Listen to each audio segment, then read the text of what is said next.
Hi friends, welcome to my channel.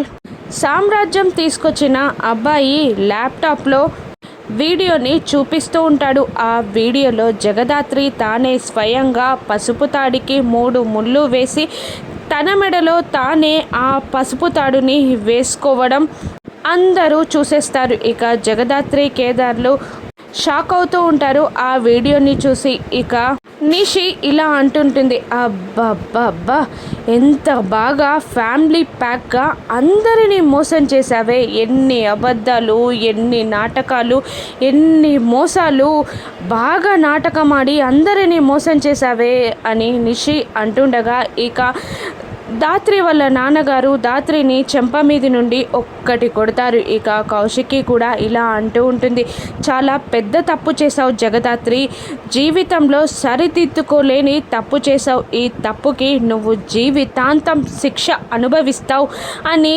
దాత్రిని Kaushiki అంటూ ఉండగా, ఇక యువరాజ్ కేదార్ని నిషి జగదాత్రి మెడ పట్టుకొని ఇంటి నుండి బయటికి గెంటేస్తారు. ఇక యువరాజ్ ఇలా అంటూ ఉంటాడు, ఇంకొకసారి నా ఇంట్లో అడుగు పెట్టడానికి వీల్లేదు, మీ ఇద్దరి కాళ్ళు విరక్కొడతాను, ఇంటి నుండి వెళ్ళిపోండి అని గెంటేస్తారు యువరాజ్, నిషి, కేదార్, దాత్రిలని. ఇక ఇదంతా నిజమా లేదంటే నిషి యువరాజ్ల కళ? రాను ఎపిసోడ్స్లో చూద్దాం. Thank you for watching.